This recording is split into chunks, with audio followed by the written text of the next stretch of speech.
everyone. My name is Jen. 2 years ago, I just the audience to watch a TEDx. And then I had a dream of standing at a stage to share my story. And then dream come true. Today, I had a first talk at TED Youth ASBN. So let me get started. Before starting my talk, I had a question for you to warm up. So my question is, have you ever hesitated when receiving gifts from others? So you don't need to answer me now. Just keep your answer in your mind. When I was young, I really loved receiving gifts from others. That time I think, gift is just for a special person. However, it was not until the first year of university. That time I experienced many things in life, both the good and the bad. And I began to be wary, to be careful with anything, especially relationships and strangers. If someone I never met before give me the gift, I will hesitate and ask myself, what's the true meaning of the gift? What's their purpose? So, I feel wary and I feel unsafe with anything, any relationships. And I see similar situations in university. I remember I had a chance to work with a team.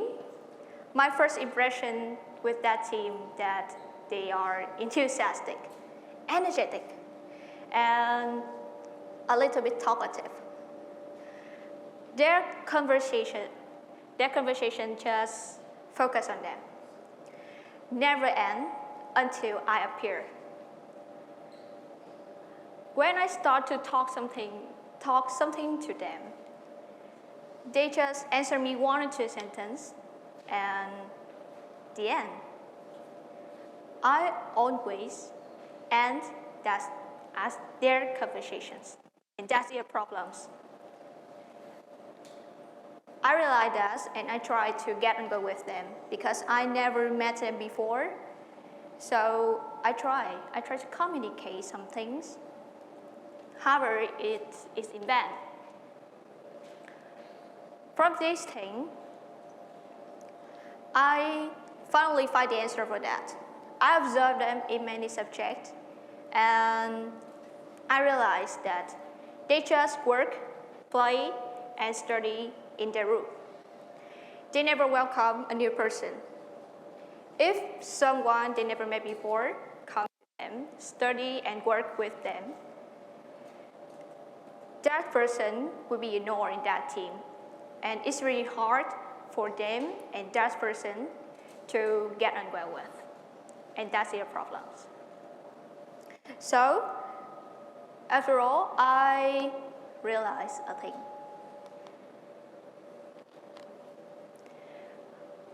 We are wary of new things, new relationships as a way to protect ourselves.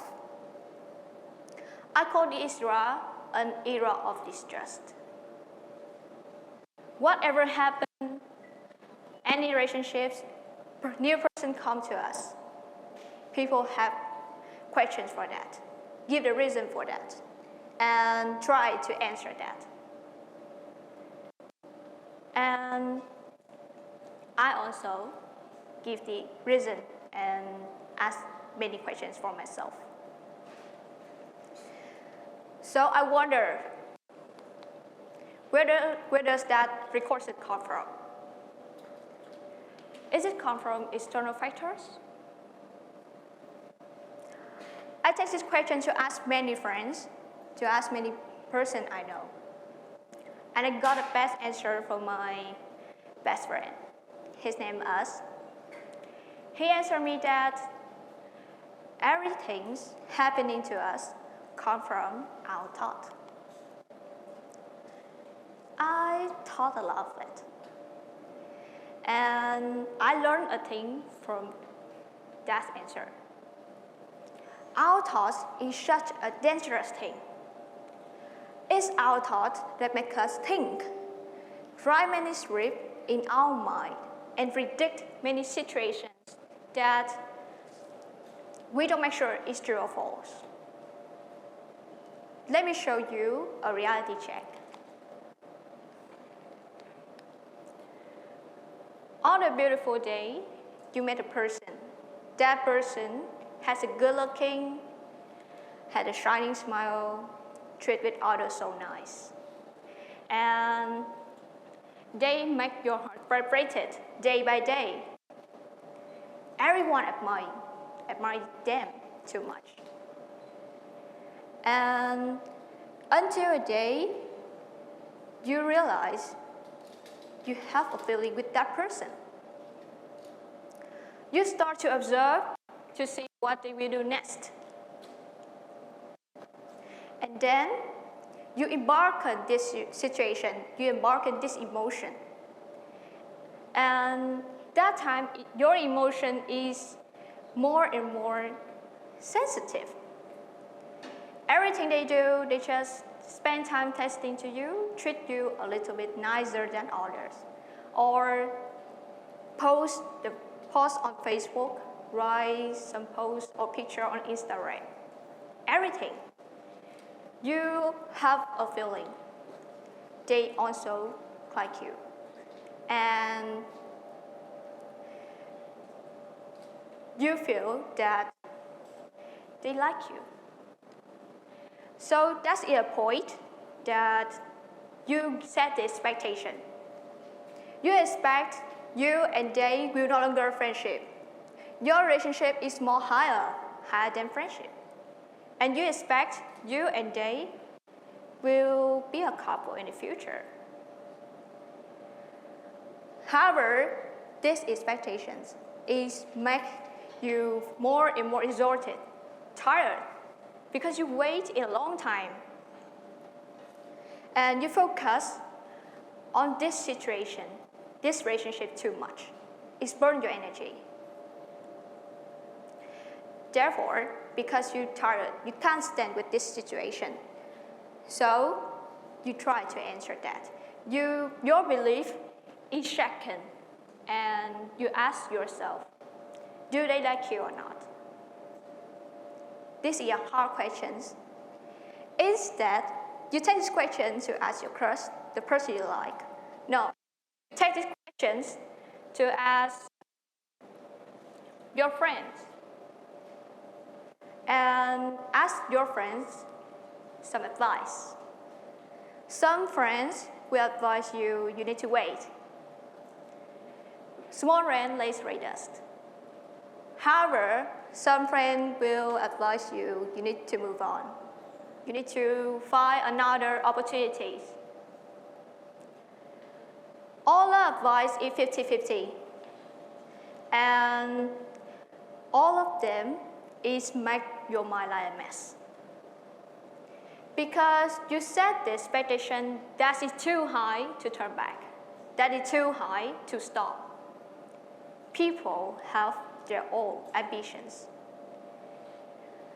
You make the effort, and you can't stop. You have to see the result. So you wait. And one day, your heart is shock you. You see their picture, their post on Facebook. They take a picture with someone, and as if they are couples. And you feel they have a lover. They have another person, not you. And you start be sad, frustrated, distressed about this, and then give up. Is that so sad story, right? However, when we look back at the story, you will see that we just think and write the end for that by thinking. We forgot the things. It's the action. If you confess your love, you confess your emotion with the person you like, your crush, You never wait in a long time. You never confused. You never be sad, frustrated. And maybe the ending will be changed.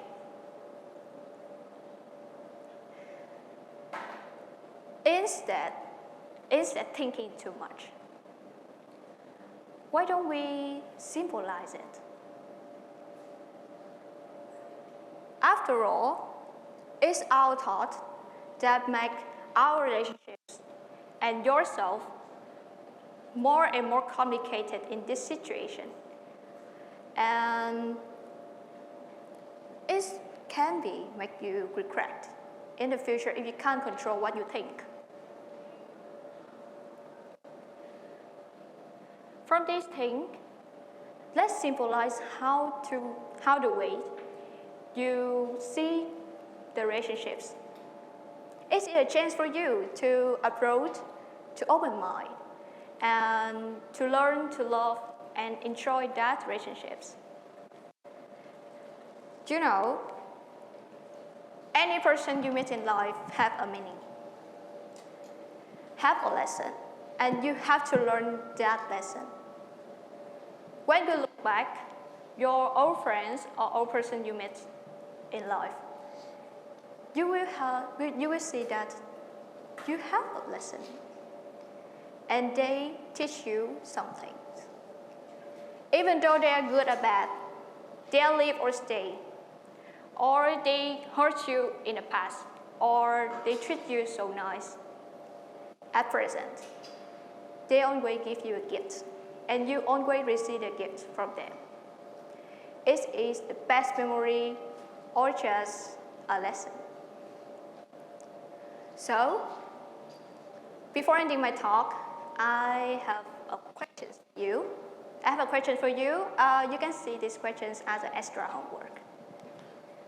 So, in case you meet a person you really despise, you really hate, and you don't want to meet that person again, one day they come back, and you meet them again, they ask for your help. So my question is, will you help them or not? So let's think about it. Thank you.